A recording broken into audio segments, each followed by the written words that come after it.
I'm Jethro Jones from Transformative Principal, a proud member of the Education Podcast Network, just like the show you're listening to right now.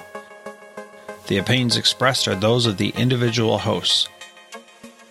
Make sure you check out the other great podcasts at edupodcastnetwork.com. And get ready because the learning begins in 3, 2, 1... Coming up on episode 120 of the House of Edtech podcast, I have a new Google Slides feature to share, a House of Edtech VIP as always, and I'm going to be sharing what I did on International Podcast Day. Strike up the band.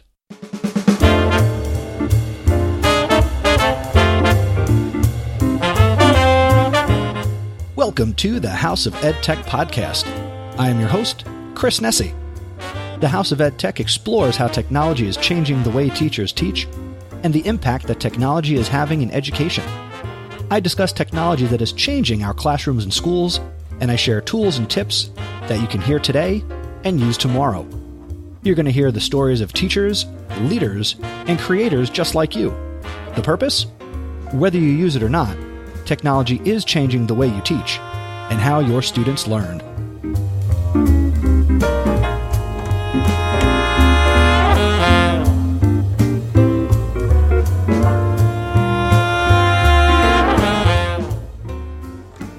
Hello, podcast people. Welcome back to another episode of the House of Edtech podcast. I am so excited that you have chosen this podcast for your anytime, anywhere professional development. I've got a great episode planned, and we're going to be dipping a bit into the past, so there's your social studies reference for the episode. And we have a great recommendation. I've got an awesome House of Edtech VIP, and just a few things to share with you here at the top of the episode. First, I'd like to remind you, and again, if this is your first time listening, then, hey, this is a great time to really get involved in what I do here. And I currently have a contest going on where I am giving away not one, but 2 Mead Heat Seal Laminators. You know Mead, they're the Trapper Keeper company. I loved Trapper Keepers when I was a kid. But anyway, so we have a contest going to give away 2 Heat Seal Laminators, and the laminator is awesome. I have it right here. It is a 9.5-inch little mini laminator, a thermal laminator. It is easy to operate, and I've got 2 to give away. If you use this, you're going to get reliable results. It uses both 3 and 5 millimeter thickness laminating pouches. It's got an easy internal jam release, and you get some starter pouches that come with it. And even if you don't win this in the contest, this unit only retails for about $18, and you can pick it up on Amazon. There'll be a link in the show notes over chrisnessie.com/120. And I'm excited to be giving away 2 of these. But how do you win one? It's really simple. All you need to do is rate and review the podcast on Apple Podcasts or Stitcher. An honest rating and a review, that's all I'm asking for. You can be positive, you can be negative, you could be indifferent. But please be honest, because it is that feedback that, 1, helps to keep me inspired to produce the podcast, more so than I already am. And if there's something I can do to improve the podcast, I certainly want to take the time and put in the effort to potentially do that, depending on what you suggest that I try out. Now, if you listen to this show on a platform that's not Apple Podcasts or Stitcher, then I don't expect you to go over and use an app that you don't normally use to send a rating and a review. So what you can do, if you don't use the Apple Podcast app or Stitcher, send me an email to feedback@chrisnessie.com and share your thoughts on the podcast. Again, I am running this contest through October 31st, 2018. So that's Halloween. And if it's way past this, well, keep listening to the podcast, and I'm sure I'll have more contests coming up in future episodes. So get your feedback and rating and everything submitted by Halloween 2018, and I will be announcing the winner in our next episode, episode 121, that's going to be released on November 4th, 2018. So I've gotten quite a few entries, some new ratings, some great reviews and feedback on the podcast, which, again, I really, really appreciate. Next up, it is getting near the end of the calendar year, and if you've been with the podcast for any length of time, you are familiar with the House of EdTech Smackdown. So it's getting near the end of 2018, so here's my first announcement for the 2018 House of EdTech Smackdown. This is going to take place in episode number 124, which winds up being the last episode I will release this calendar year. This is the 5th annual House of EdTech Smackdown. These are always a lot of fun, and it allows me as the podcaster and the host to basically turn the show over to you. So those of you who are familiar with this, you know, if you send me your favorite EdTech tip, tool, recommendation, it goes in this episode, and it's a crowdsourced episode that's a lot of fun for me to put together and hear from so many of you who listen to the podcast and use so many amazing tools with your teachers, with your students in your classrooms. So there's so much, and it gives me the chance to say to you, the House of EdTech community, we're all in this together as far as people who are passionate about using education technology. So how do you get it to me? All you need to do is go to chrisnessy.com/feedback, and you can click the SpeakPipe button and leave me a voice message right there on the website, and I will get that and play it here on the podcast. Or you can also call the House of EdTech hotline, which is 732-903-4869. And I would like to get every entry, every recommendation you have, and feel free to send more than one. I certainly want to pack it with a lot of recommendations. And repeats are okay. So if there's something you use that I've mentioned, please feel free to share that. I would love to hear your story, because that's what we do here on the House of EdTech. We are telling stories that help other people. Just get your suggestion, your entry, your tip, your tool, whatever the case may be. Get that to me by Friday, December 21st, 2018, because that next Sunday, the 23rd, that's when episode 124 will come out. And again, that's the last episode for the calendar year 2018, and I look forward to getting all of your recommendations, tips, tools. It's really one of my favorite episodes that I do, and like I said, I've been doing it. This will be the 5th one, so it's really exciting, and I look forward to hearing all the great things that you are going to share with me. And now, let's jump right into the episode, and let's get over to the Edtech recommendation.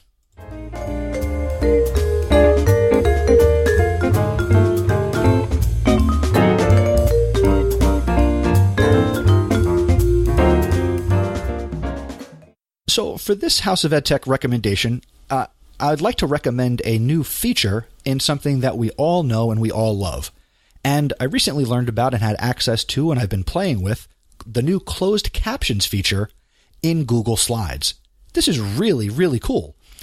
And you might not even realize you have access to this new feature, because it's only a few weeks old as I record this here in October of 2018. So how does it work? When you enter presentation mode for Google Slides, in the bottom menu where you have access to like the little fake laser pointer, and you can advance the slides by clicking the arrows and jump from around different slides, there's also a new closed captioned icon, and it's the CC icon that you will see on TV or anywhere where you might see closed captions, like YouTube or other video sites. So you'll see this new closed caption icon at the bottom when you're in presentation mode. Then, provided you have a microphone while you're presenting on that computer and it's detected, your presentations will now be closed captioned with whatever you're actually saying. Now, this is great if you're presenting in class or presenting at a conference or in a larger room where your presentation might be, much larger and in terms of its projection size. And sure, people can hear what you're saying, but if you have anybody who has any type of, auditory impairment, they can certainly be reading on the bottom of your screen like a subtitle. It's closed caption like you would watch on TV. And now you've enhanced your presentation and accommodated other types of learners that are in the room with you. Now, you could also, and I think this is a bit of a hack, you could also record a Google presentation using really any screen capture software, and then you would have your captions embedded right within your video. Now, is this perfect? No. Like I said, I've been playing with this for a couple of weeks. I've used it in class, and I used it in the presentation that I'm going to be sharing with you in just a little bit, but it's not perfect. So, for example, when I say Nessie, so if I say, my name is Chris Nessy, it comes up as not Nesi, which is the proper spelling. it comes up as Nessie. So you do have to speak clearly and concisely. And I haven't really spoken to anybody who, whether you have an accent or maybe you have a speech impediment. I don't know. But if you've used this, I would certainly like to hear, your experiences with it. And, just go over to chrisnessy.com/120 or let me know on Twitter, what has your experience been with this? And if it's new to you, certainly go and try this out and see what it does and how it can enhance instruction or your next presentation. So I certainly encourage you to try this and let me know how it goes. And that's my House of Edtech recommendation.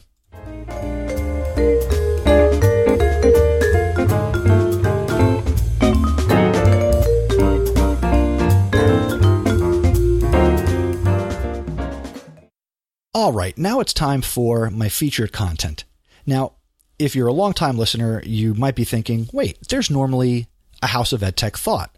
And if you're new to the show, the House of Edtech Thought is where I give my opinion on education technology, something that's on my mind, just a little corner of the episode where I may not necessarily focus on education or technology, or I do. It's my podcast, and I will do that segment the way I want to. But that segment's not in this episode because my featured content today really is one giant EdTech thought / my thoughts on the power of podcasting in education. Now, what I'm going to be playing for you in just a minute or so is a recording that was captured on International Podcast Day, which was on September 30th, 2018. And International Podcast Day is now every September 30th, and they've been doing this for a couple of years now. And I was fortunate enough to connect with the people who run it and get selected, invited to make a presentation on International Podcast Day, where there were probably 30 to 35 presentations from all different points in the world for an hour at a time, talking about all different aspects of podcasting. And I love podcasting. I love podcasting about education. I think all teachers should try it. I think students should be exposed to it in terms of a tool for learning and also to encourage and foster creation and collaboration and creativity in our students. So I had the opportunity, again, on International Podcast Day to speak for 45, 50 minutes on this topic. And I'm going to be sharing the audio with you now. And there'll be a link in the show notes over at chrisnessy.com/120 to my presentation and a link to the YouTube video that I have been given permission to extract the audio from. But I'm not going to delay it any further. Let's go right now. I'm going to toss it from me over to me in the past on International Podcast Day. And I hope you enjoy the presentation. And I will be back on the other side.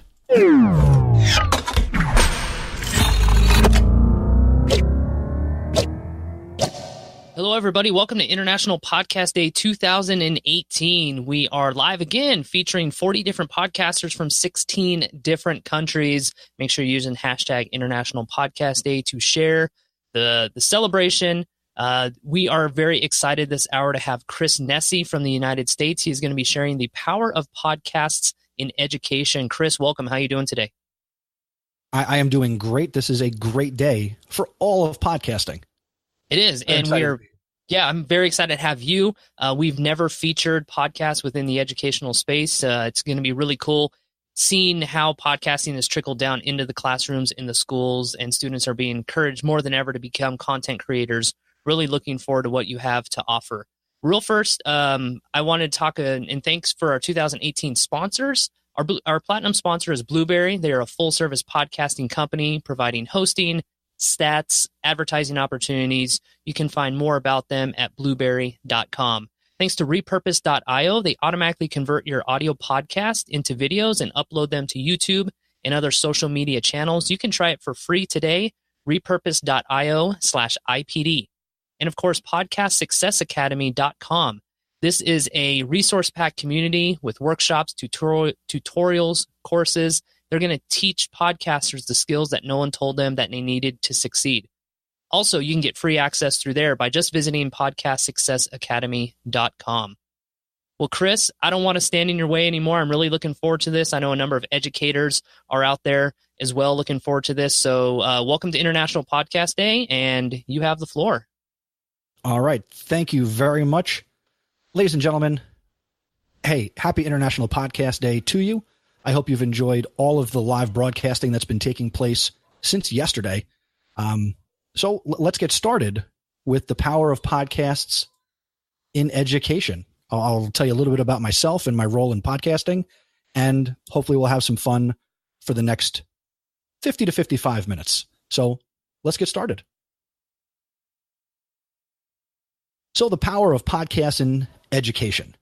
A little bit about me as I get started here. This is the joy of one, being live, and two, having multiple monitors. So I know that many of us can relate to this. So here we go. So again, my name is Chris Nesi, and the following four words really categorize who I am. I'm a husband, a father, an educator, and a podcaster. And those things are in that order because that's what my wife makes me list them as. So I'm sure many of you can understand that. In addition to being a podcaster, I am a high school social studies teacher from here in the great state of New Jersey, where I teach high school social studies. In 2013, my wife said to me, Chris, you love education, you love technology, it's your passion. To which she said, I'm tired of listening to you talk about it. So why don't you learn how to start a podcast? And there you go. The House of Edtech was born. I launched the podcast back in January of 2014, and I've been podcasting fortnightly. That's every 2 weeks, if you didn't know that. And I've been doing it, this will be the end of my 6th year when I finished 2018, over 100 episodes. And I've gotten the opportunity through podcasting to talk to so many amazing educators and thought leaders in the education space. So it's just been a wild ride. Now, when I started, one podcast quickly became not enough. So I still do the House of Edtech. The other podcast that I host is called Podcast PD. And that's where I talk with my friends Stacy Lindis and AJ Bianco. And we talk about and provide professional development for teachers on any number of topics. And we do that every 2 weeks in the weeks that I'm not doing House of Edtech. But if that wasn't enough, I now also, thankfully, and it helps kind of keep the lights on here in the House of Edtech, I also produce a number of podcasts. So as you can see here, I produce a podcast called the Google Teacher Tribe Podcast. And that is a podcast all about using Google in education. And it's a wonderful podcast. Another podcast I help produce is called Assist Learning, #Assist Learning. And that's for the educator who kind of wants to deal with the intersection of education technology and special education. And the newest podcast that I'm a part of is called Partial Credit, which you can find at partial.credit. Yes, that's the website, no .com. It's partial.credit. And that is education, pop culture, and shenanigans. I have a lot of fun producing that. I am on Twitter. I am at Mr. Nesi, and my website is chrisnesi.com. So as if hosting podcasts and producing podcasts just wasn't enough, podcasting taught me that there's a big community out there. And when I got into podcasting, I wanted to find other people who were educators and who were creating content. Before I got into podcasting, I was very much somebody who liked to retweet other people, and I liked to promote what other people were saying and doing and creating. And then I realized, with a little nudge from my wife, that I should be creating content too and putting out my voice and my opinion and my perspective on what I'm passionate about. And that is education and technology. So that led me in 2015 to create the Education Podcast Network, which you can find at edupodcastnetwork.com. So for everybody who's watching today, if you are a teacher or if there is a teacher in your life, send them over to edupodcastnetwork.com. We have fantastic podcasts that are available and geared towards the K-12 and beyond educator. So for example, we have the House of Edtech, Google Teacher Tribe, the Cult of Pedagogy podcast. If you're looking or somebody's looking for something, and this might be great for everybody who's listening here for International Podcast Day, if you're an entrepreneur and you want to start to get involved and shape and kind of influence, and bring that mindset into schools, then you need to check out the Start Ed Up podcast, hosted by a friend of mine, Don Wettrick from Indiana. And his podcast is all about bringing that entrepreneurial mindset into schools, and he runs a fantastic class. So definitely a podcast worth checking out. Another one of my favorites here is called Dads in Ed. That is 3 dads who are educators in different degrees. Well, now it's 2 dads. And they produce a podcast that is all about being a dad and an educator. So they talk about family, they talk about education, and how they kind of make that all work together. So again, some great education-based podcasts. And in my opinion, this is the premier education podcast network. There are thousands of other education podcasts out there, but these podcasts have been curated by me, and it's also provided me with the opportunity to connect with other people who are doing what I do day to day and also creating content. So it's a nice little support system and a nice little community I've built. So if you can find that in your niche, I certainly encourage you to do that. So why am I here? Why am I participating in International Podcast Day? Well, if the first few minutes didn't really lay that out, I am addicted to podcasts. I love the thrill of sitting here with my microphone and, the various software. I love editing audio. I love creating show notes. So I'm sorry to all the different people who are selling their show note services and things like that, but I enjoy doing that. I consider myself to be a creative type. And, I wanted to kind of bring to your ears and your eyes this evening a little bit about how there's a huge market where podcasting is taking place and growing very rapidly. So again, I'm happy to be here sharing this with you today. So the benefits of podcasting in education, they are so powerful. And I've been presenting on this for a number of years. So it's second nature for me to be talking about this. Here are the things that a podcast can link us to, whether it's you, your students, your school district, or your school. A single podcast has the ability to connect you with your local community, the state you live in, your nation, the entire world. Podcasting in education really allows us to not just flatten the walls of our classroom, but to completely decimate the walls of our classroom and allow students, our youngest learners, the future of wherever you are, to create content and put their voice out there. And that's something that I really try to bring in, not just with podcasting, but also other forms of content creation. It's just so powerful to get students putting their voice out there and teaching them from as young as we can that they've got a point of view and a perspective and experiences that sometimes get overlooked and ignored simply because they're young or they're students. But I believe in a different way, and that's to empower our students and let them put their voices out in the world. Hey, quick shout out. Hello, Eileen. Great to see you here. Thank you for checking out my presentation. I hope all is well with you.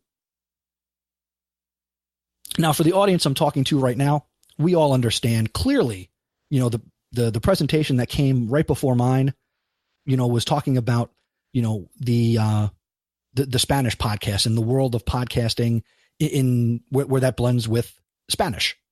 So podcasting in education allows us, teachers, our students, to have a global reach. It's no different than, Entrepreneur on Fire or School of Podcasting or the Audacity to Podcast or, Hardcore History. We all have the ability with our content and our message to reach a global audience. And this is something I strongly believe in allowing and teaching our students to do. Now, again, I'm a social studies teacher, not a math teacher. So I'm pretty sure the math is correct on this one in that 100%. This is the percentage of people you won't reach if you don't have a podcast. I learned early on when I was learning how to podcast from Cliff Ravenscraft that, podcasting kind of puts our content and our voice and our message into a smaller haystack. Sure, I can teach students how to produce content on YouTube or how to blog, but there are so many blogs out there, so many YouTube channels, so much video content in the world. And yet podcasting is still a small piece of the content creation that's out there. So there are still an untapped area of ways to get our students to put out great content.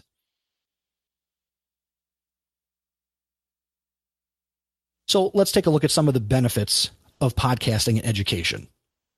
Number one, obviously, if students are creating podcasts or consuming podcasts, you have that flexible availability, 24 hours a day.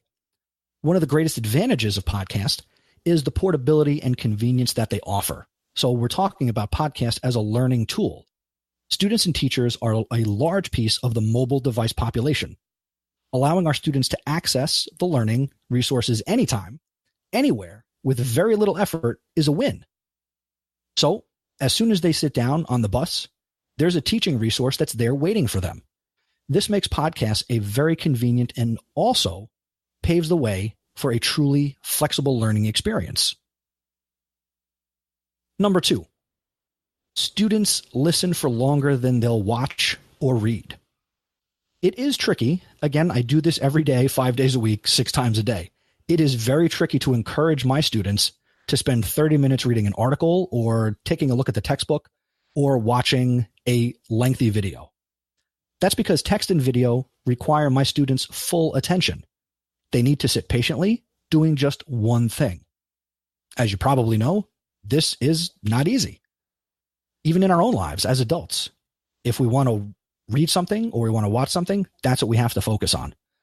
Just think about the distractions waiting for you right now in your next browser tab. You might even be on that next tab right now and not looking at my slide, but that's okay. Podcasting, on the other hand, can be done in otherwise, quote unquote, wasted time or alongside a routine activity, just like we do as adults. Students are far more likely to listen to your material if they can do it on the bus, driving in the car, washing dishes, going to the gym, because they're already distracted with a routine task. The content gets great attention.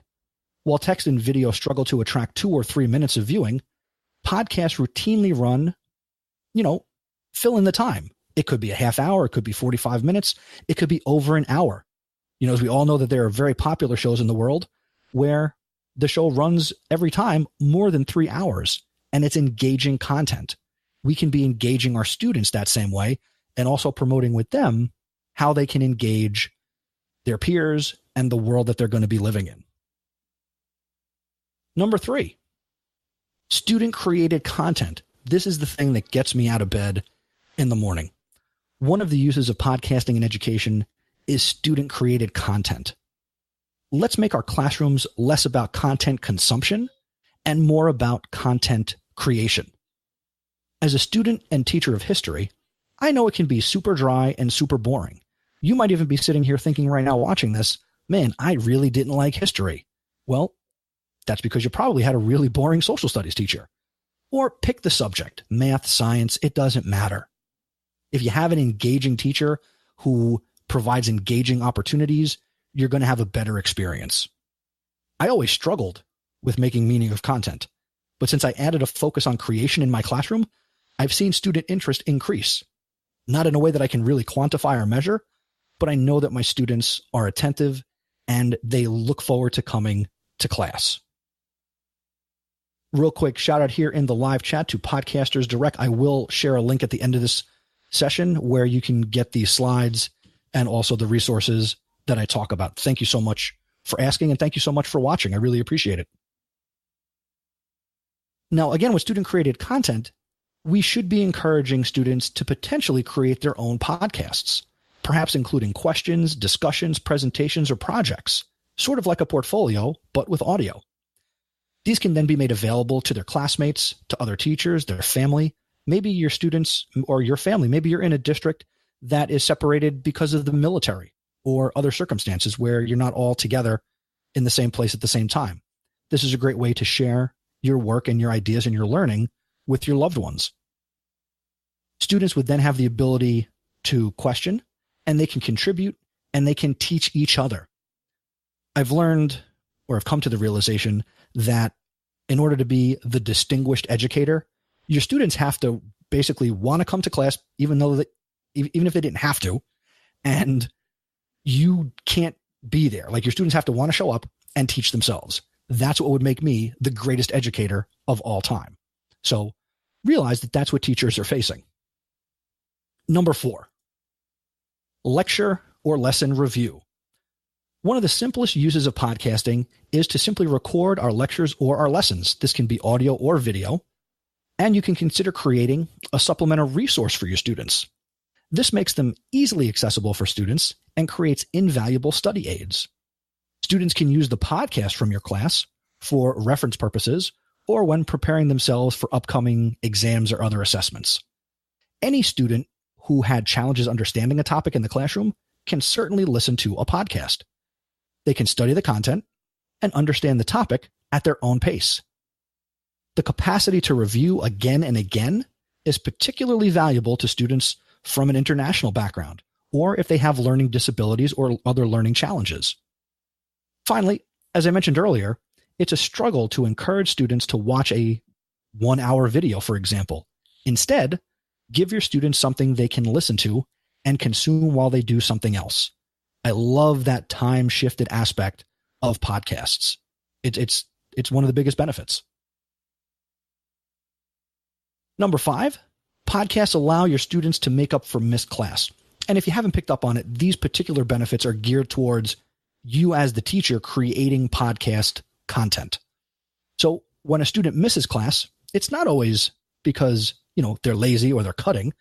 Sometimes they're sick, family emergency.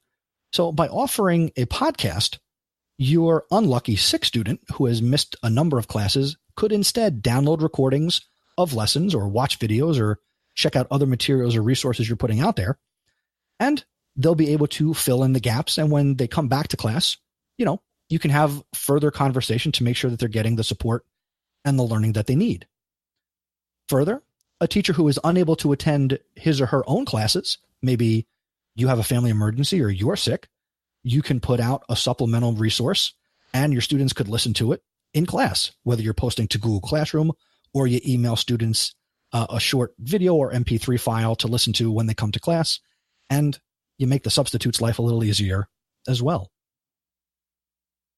Eileen, absolutely. Students want to multitask just like us, whether it's on their cell phone or listening to music. That's something that I encounter all the time in my classroom, and so does every teacher. Even second, third, and fourth graders, they've got their phones in class. So the tools are already there. How can we empower these kids? Okay, the next point, consistency of the student experience. Lesson recordings can help a teacher to ensure that they always cover any given topic in the best way possible and to the fullest amount that they can. This comes in handy when the teacher in question teaches multiple sessions of the same class. It helps the teacher to ensure that every student gets the same experience, the same information, and the syllabus is covered pretty uniformly. I sometimes feel bad in my classroom when I'm working with my first block students as opposed to my last block students, where I've had the ability over the course of a day or 2 days to this is the beauty of live, folks. Over the course of a full day, I will make changes to my lessons, and sometimes the last batch of students that I see, they get a completely more refined experience than those students I see at 8 o'clock in the morning. And the last point, the benefits for any mental or visual impairments. Perhaps one of the greatest pedagogical characteristics offered by educational podcasting is the chance to learn through listening. To many of the world's current students, learning through listening is enjoyable and less tedious than reading. And I've mentioned this already. Educational podcasts are appealing and may encourage students who don't like reading. Not everybody does. Many students may even struggle through reading with mental impairments such as dyslexia. And podcasts can be a big aid in kind of solving this issue, or at least making it better for our students. Podcasts are equally useful in cases where visual impairment makes it difficult to look at traditional texts or any other material you may need them to see. So obviously, if they have auditory impairments, maybe podcasting isn't the way to go. But for most kids, this would be a great new way to potentially engage your students. So now what? Using podcasts in your teaching can encourage your students to engage with your classes, your material, and to never miss a thing. Podcasting is one of the best things you could do for your students. As I say on my podcast, using technology isn't difficult. Just give it a try. I feel the same way about podcasting. So let's give podcasting a try in our classrooms. So now I want to share with you what I have kind of put together as the podcaster's toolbox, but for the classroom. So here are some things that I recommend that any classroom or teacher who wants to get involved in podcasting, either for their students, with their students, or to introduce for their students to do. Here are the things that I recommend. One, if you're in a classroom, all of your students, well, most of them, almost all of them, should have a smartphone or access to a smartphone. In terms of microphones, you don't need to use fancy, thousands of dollar hardware. You can use some simple microphones from Audio-Technica or Samson, and these are going to be great microphones that are going to produce great quality. And in the world of education, sometimes it's not always easy to come by certain funding. So these are great tools that don't cause either your teacher budget or your school budget or your department budget to break the bank. So one thing that I have in here is also, you see a little screenshot of something like the Spreaker app. So that's going to take advantage of what students are able to do with their, what was I saying? To take advantage of what they're doing with their smartphones. Now, if I'm not mistaken, I think I'm being joined now by one of my best friends in education and in podcasting. So I want to welcome the audio, maybe the video, of one AJ Bianca, who is my co-host on Podcast PD. AJ, are you there, buddy? I'm here. I thought I was just listening, but I am here. You are here. You are live. The whole world is listening. You are on the International Podcast Day broadcast. Oh, hello, everybody. Happy International Podcasting Day. So real quick, AJ, can you just let everybody know what your role is in education and talk a little bit about how you have used podcasting in education from your perspective? Yeah, sure. So currently I'm a middle school social studies teacher. I'm teaching 7th and 8th grade. And podcasting for me is something that, first of all, I got into as a little side hobby. I enjoy listening to podcasts on a regular basis. So I decided, how do we use these things in the classroom? And I started looking into that and started focusing on using small little snippets of different podcasts for my students, whether it's a debate format or just informational. And then this guy, Mr. Nessie, said, you should create podcasts. So I started a club in my school where we started creating podcasts, and I've had a bunch of students who have come and kind of shared their passions, the things they like to do with movie reviews or video games or fashion or animals. And I've held a club, and successful, I might add, that I have another 8 kids signed up to start this Thursday, and they'll be creating their own podcast in a number of weeks. So that's the story for school. And then, of course, if you're going to do podcasting, you have to start your own. So now I got Nessie starting my own podcast with him and Stacy Lindez as we journey and venture into sharing our background in education and our passions. And I think that's the big thing, is that we get to talk about things that we like, we enjoy, and we want to learn about. Yeah, that's what it's all about, right? Absolutely. So do you want to help me talk about some of this other gear and stuff? I will help you with whatever you want to. Just want you to know I'm not doing the video because I don't think everybody wants to watch me fold laundry right now. But, hey, podcasting and broadcasting anytime. There you go. Anywhere. A new podcast about folding laundry. All right.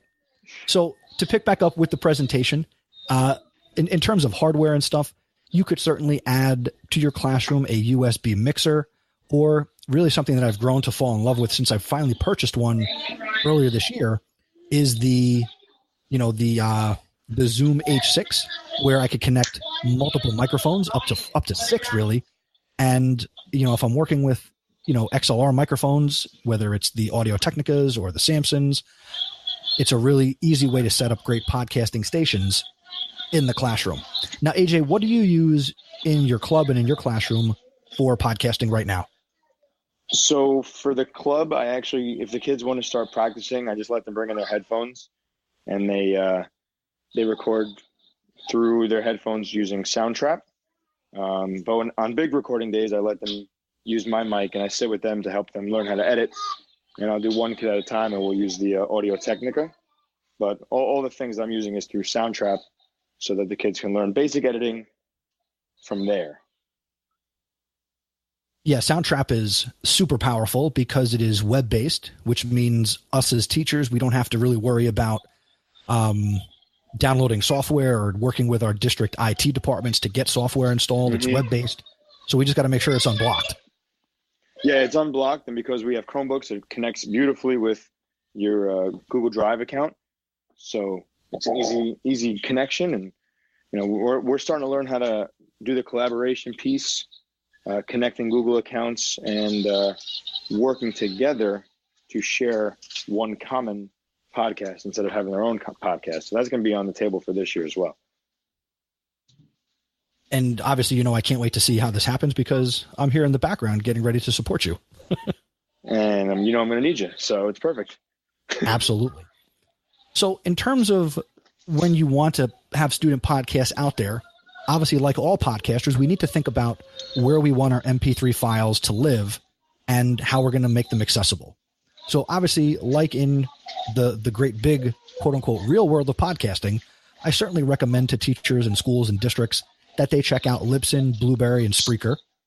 And those are what I think are the big three. There are a number of others, but these are the ones that I have experience with, so I feel comfortable recommending them.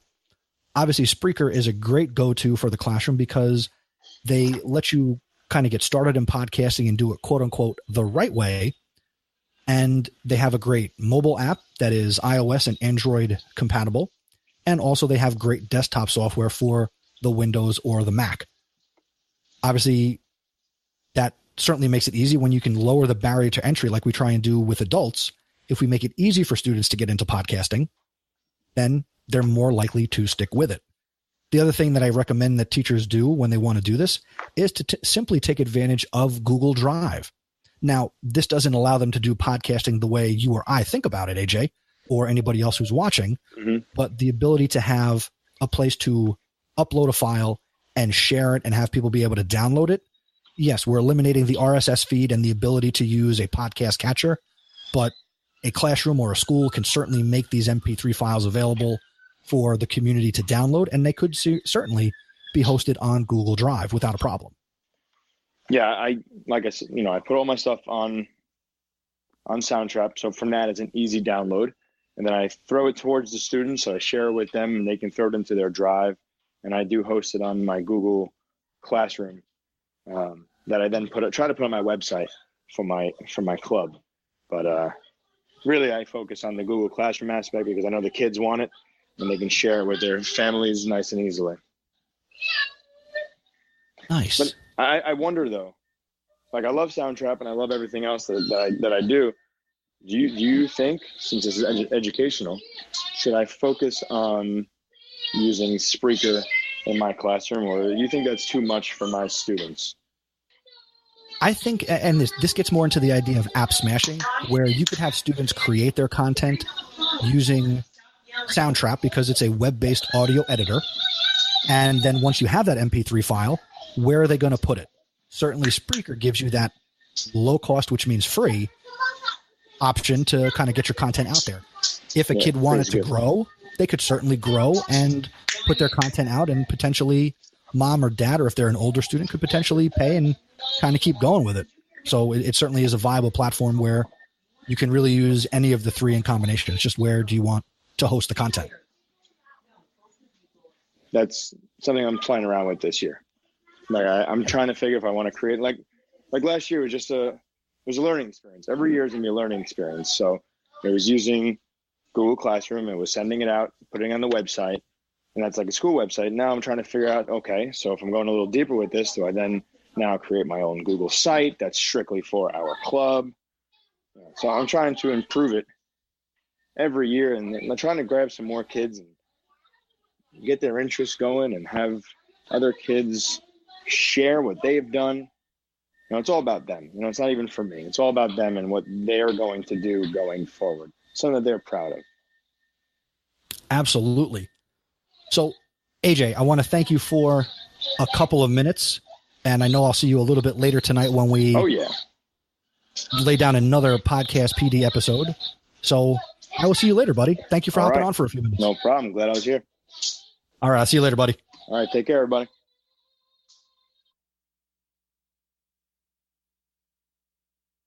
All right. Thank you again, AJ. You can connect with him on Twitter. He is at AJ Bianco, and that's BIANCO. And he is always looking to connect with other content creators. And obviously that he does a podcasting club in his school. That would be great for him to connect with other podcasters, because right now it's just me who's talking to him. So it's a little biased and very much one-sided in terms of the podcast perspective that I provide. So on we go.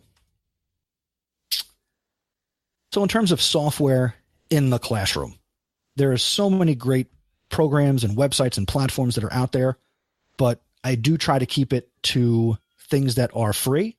And in education, free is my favorite four-letter F word. So how are we going to how can we have students record conversations or capture some audio in the classroom? Google Hangouts is a great way to do that, because you have the ability to go live, and then from that video, you can download the audio or download the video and then pull out the audio from that. Next up, you can use Zencastr for free, which, say what you want, they do put out a nice product, bugs aside, but it is great to have students recording content and a great way to capture those conversations. Of course, Spreaker Studio, which I mentioned already. Audacity is my digital audio workstation of choice. Now, some of you may have your program of choice, but this is the one that I use and feel most comfortable teaching and showing other people how to use, because it is free and certainly fits the budget of educators. And I do want to give a special shout out to the Daniel J. Lewis for all that he has taught me over 5+ years of podcasting with his early episodes and so many of the tutorials that he has created and put out there. Thank you so much, Daniel. Really, really appreciate it. And I'm just paying it forward by sharing it with other people. Garageband, I don't use it, but certainly there are students out there who are comfortable editing audio, and this is something that they've played with, so they're comfortable using it. Soundtrap, as AJ just talked about. And of course, BossJock Studio has the ability on an iPad to, or iPhone, and now with the many sizes they come in, the biggest iPhone might as well be the iPad mini. So BossJock is another tool that lets us capture audio. And while BossJock Studio is a paid app, there is, and I don't have it listed here, BossJock Studio, which is for free and just has, I think, maybe 6 or 8 audio carts that you can record to or load audio up and create your content. Next up, obviously in a school, what do we want to potentially have students creating content about? So here are some sample segments or sample things that could happen. We're not limited to this. So as you hear me say some of these, if you have ideas for what students could create segments about or create podcasts about in their school, certainly please throw them in the chat so I can copy and paste them, add them to this presentation, and pass them off as my own ideas in the future. So we have a segment that I like to call State of the, where you could have your principal or your superintendent sharing the latest big picture updates about a school or a district. I don't know any principal or superintendent who doesn't like to have the microphone and wax poetic about their schools and their districts and really sell the great things that are happening in their schools. And this is so important because if you're not telling your school story, who is?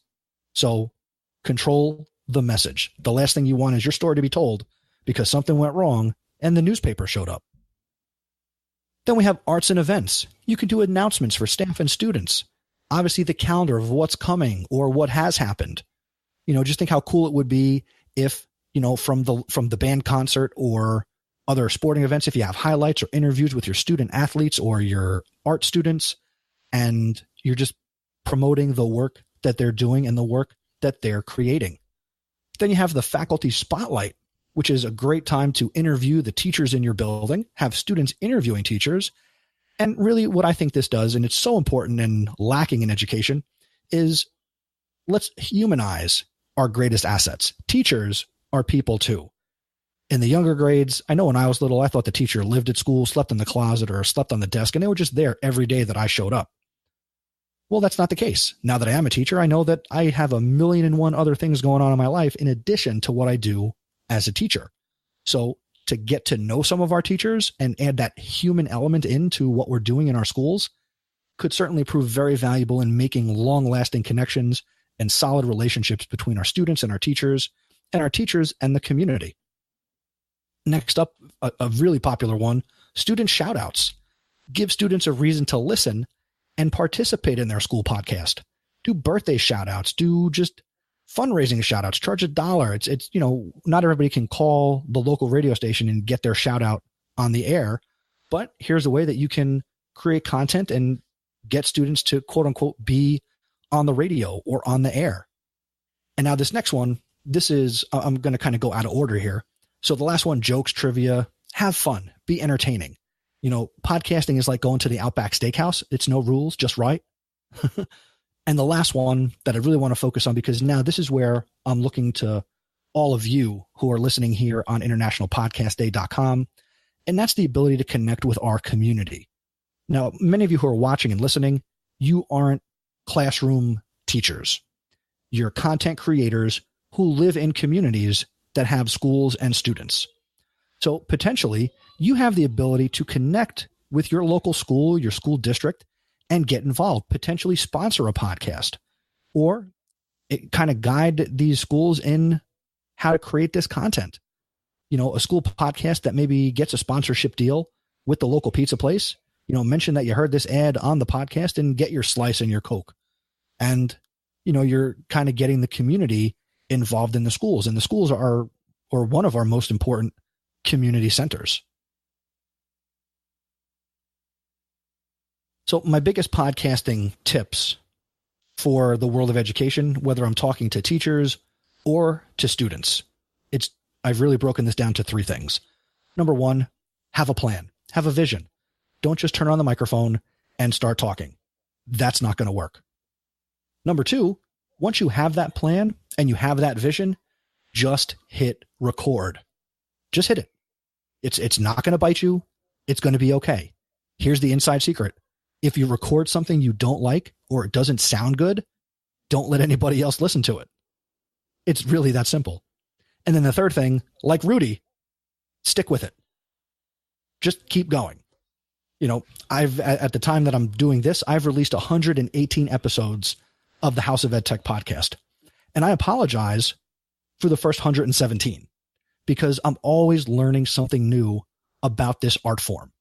I love it so much. So if I convey nothing else, I've spent the last 40 minutes professing my love for this art form on International Podcast Day. Now, again, just to kind of hit home, what can you do as a content creator who is not a classroom teacher to get involved? Donate your time. Reach out to your local school or your local district and let them know, hey, I'm a podcaster. How could I get in touch with a teacher who teaches communication or TV or media studies in the school system, whether it's middle school or high school? How can you get involved? Maybe there's a STEM program, science, technology, engineering, and math. And maybe you can do a guest appearance and talk about audio editing and waveforms and the science behind sound if you really understand that. You can certainly be a valuable resource, not just what our kids are reading in books or finding when they do Google searches. Potentially, maybe you have some old gear that you can't sell, you can't use it anymore, but it still works. Maybe you could consider making a donation to your local school or your local school district and kind of get that equipment into the hands of people who have no equipment and are at the very beginning. And then again, it's an opportunity where you could potentially donate your time and teach the kids how to use it. Maybe get involved in a club like AJ Bianco's and maybe come by once a month and talk with the kids and teach them what you know or what you've learned. Because then ultimately you're donating knowledge. And it's one thing for me to walk into my classroom and say to people that, or my students rather, that we are a community of learners.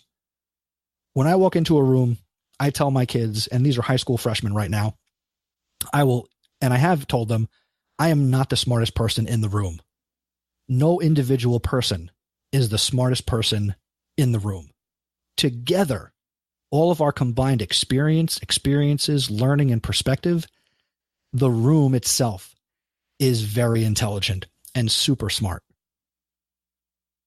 So if we can contribute to that in some way and promote podcasting at the same time, it's a beautiful thing that I hope we're all able to take advantage of. So just let me finish up here. I hope that we can all continue this conversation. Please share me with an educator that you know. Again, my website is chrisnessy.com. If you'd like to get the resources I shared here in this presentation for International Podcast Day, you can go over to chrisnessy.com/school podcast. That's chrisnessy.com/school podcast. I would love to connect with all of you on Twitter. I am at Mr. Nessy. I'm on Instagram with my podcast at House of Edtech. And you can email me, mr@chrisnessy.com. So now if you've got questions or anything you'd like to bring up via the chat, I am certainly here for another less than 10 minutes. And again, I am very excited to have been a part of International Podcast Day. And I just can't say it enough. Thank you to the team at International Podcast Day for allowing me to be a part of this. It was over a year ago that I reached out, and you guys were gracious enough to give me the opportunity to come on here and share my passion, which is podcasting and content creation. And I'm just doing it a little bit differently than what you've seen already and what you're going to see over the rest of today for International Podcast Day. So if you got questions, that's awesome. If not, I can certainly sing. I can dance. Well, I'm not going to dance, but. Yeah, Chris, I think there's a couple questions in the chat room here. One that says, what is some of the resistance you get from your students? The same resistance that we get from adults. I don't like the sound of my own voice. That's the biggest thing. I don't want to record. I'm going to feel embarrassed. So as if middle school wasn't hard enough, now we're going to make them record and let other people hear what they sound like, Peter Brady. It's really interesting. I think there's another comment in here, not really a question, but if you want to elaborate, it says, unfortunately, too many teachers/admins are so worried about losing control of the message. Students have less, not more, access to the airwaves. That to me is classroom management. So obviously, while we can show kids the tools, if we're designing assignments for them or creating certain types of projects, that's going to reduce those things. But once I show a student how to use, say, something like Spreaker, and they've got that app and they go off and they start their own podcast and they put out content, I don't really have any control over what they do outside the classroom. In the classroom is where I can show them best practices and kind of build on in education. What we talk about is digital citizenship and what type of footprint are they putting out there in terms of the content, whether it's on their Instagram or their Snapchat, or if we're moving in this direction, once your podcast is out there, what are you putting out into the world? How are you going to be responsible with that? So that is a little bit on me or other teachers. Yeah, there's a follow-up question from Eileen. She says, so how do you convince them when they don't like the sound of their own voice? Sometimes you just have to tell them what they have to do because you're the teacher and they're the student. So that's the harsh answer. The reality is you work with them. I play them samples of my podcast. I let them listen to my first episode when I introduced this, and I tell them about, the equipment I was using and how I myself wasn't afraid to just hit record and put myself out there. So they can relate to that, and it makes me seem more human. And then I do get a little bit more buy-in. But see, the other thing is, for the kid who really doesn't want to record or be heard, then I talk to them about some of the other things they can do in podcasting, whether it's graphic design, website design, script writing, researching. So while I am not an NPR team of 30, I might have kids who take on different roles and have teams of 5 or 6 to work on a podcast. Yeah, it's interesting because I know, you've been podcasting for a number of years. I have too. And we all have our nuances. We all have our skill set that's going to work. It may not be in front of the mic. It may be, like you said, audio production. It could be graphic design. It could be writing, whatever it is. So we all sort of have our our skill set to contribute to the overall podcast in general, right? And I think we shouldn't overcomplicate that when it comes to the students and the children. I think just like them, there's some people that are going to get behind the mic and want to talk and want to share and want to have their voice heard, and there's ones that are behind the scenes making things happen. I think there's one last question here. It says, do most of them have iOS or Android? It depends. It actually depends on where you are in the country. In my particular classroom, I do have a majority of iOS devices, not a lot of Android. So when it comes to consumption, I certainly recommend Android-friendly apps and iOS-friendly apps for consuming podcast content. And that's another thing. A lot of what I talked about in this time slot was creating and promoting creation.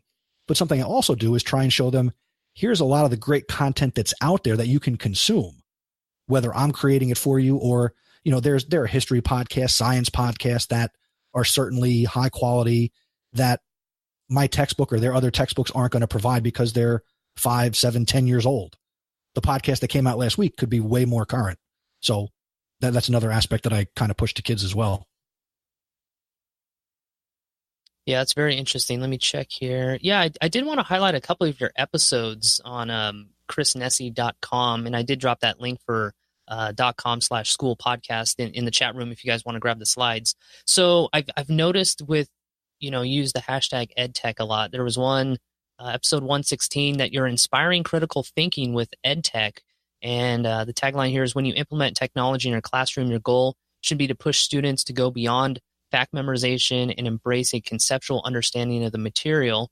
And then you also go through and you had a first grader perspective, your son Miles, who's entering the first grade, talking about education and technology. I mean, what an opportunity to reach educators, to expose your son and other kids to this medium. I think it's a really cool project, and it's a cool podcast that you have going on right here. That is one of my favorite episodes. That ranks up there with, I had my dad on a couple of times. He was on my 100th episode and one later. But to have my son on, who is, again, 6 years old, and I told Dave Jackson this the other day, my son plays podcasting. He does his own Facebook Live show on my, private personal Facebook for family and friends. And he is a 6-year-old ham. And he's into this. He's into vacuum. So we've actually been talking this weekend about creating a vacuum themed podcast where he can kind of talk about all this stuff. And he's 6 and he understands what it's like to come into the home studio and respect the equipment. And like anything, our kids pick up our passions. So it's something that I'm proud to pass on to him. And even my little one will come in here and put the headphones on and kind of play around. Yeah, that's pretty incredible.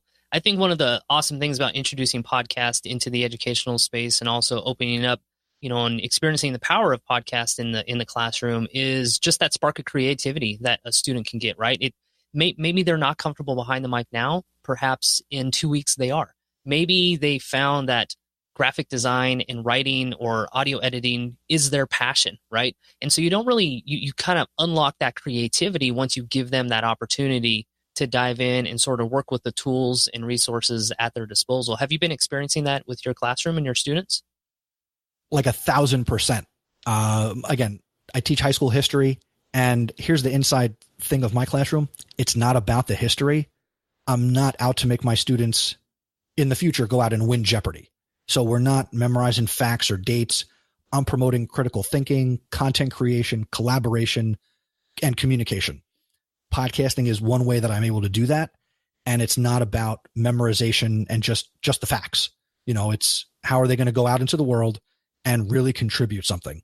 And if I can help them to discover their passions and their interests along the way, that's only going to benefit them way more than if they know what happened, pick a year, pick a date. That's not important.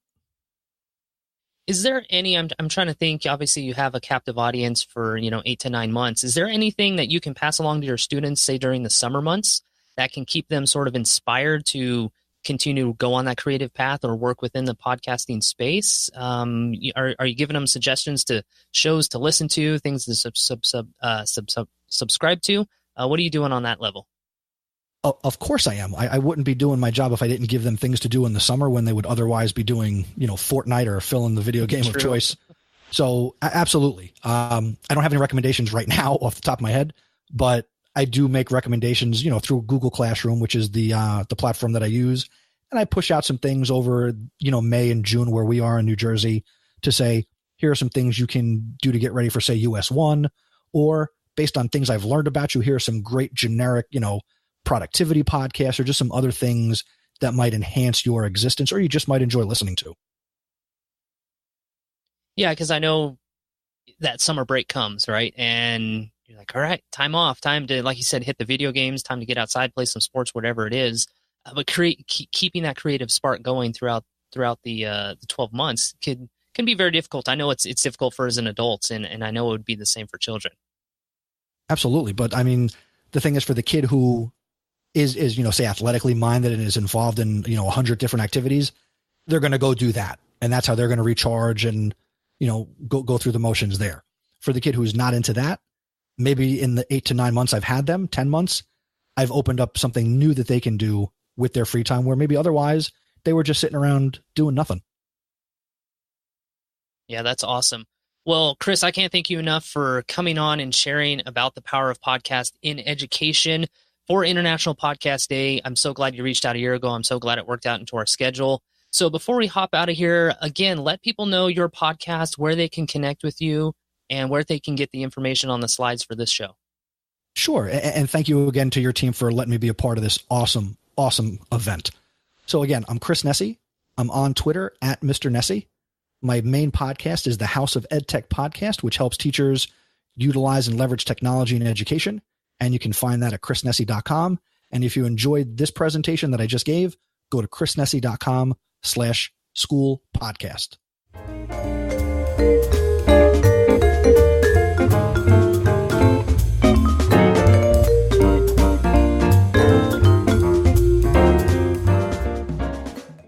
All right. I hope you enjoyed that International Podcast Day presentation that I had the opportunity to do.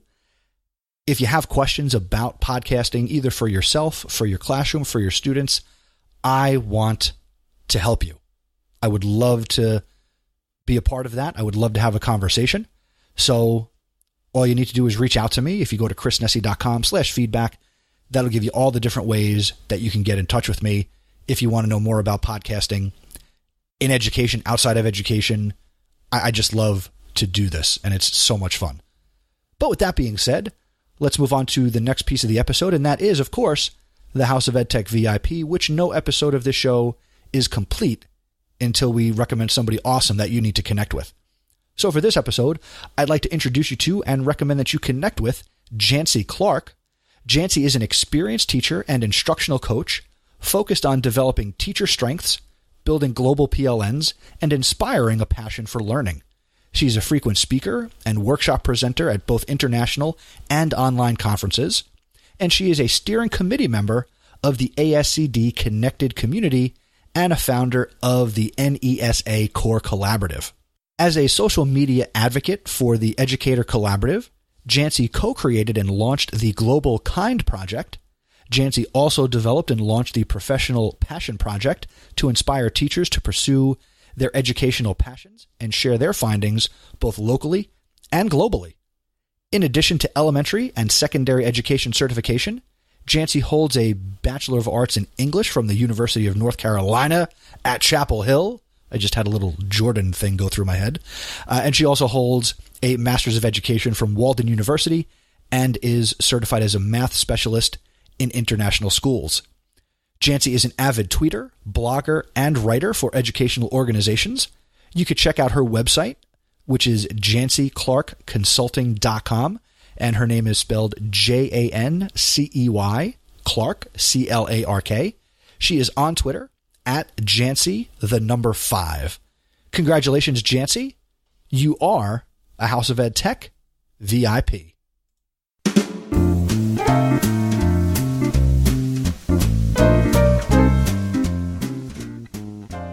Hey, thank you for checking out this episode of the House of EdTech podcast. Keep the conversation going. I would love to connect with you and hear your thoughts on the information and the resources that I shared in this episode and any episode. At any time, please feel free to share feedback.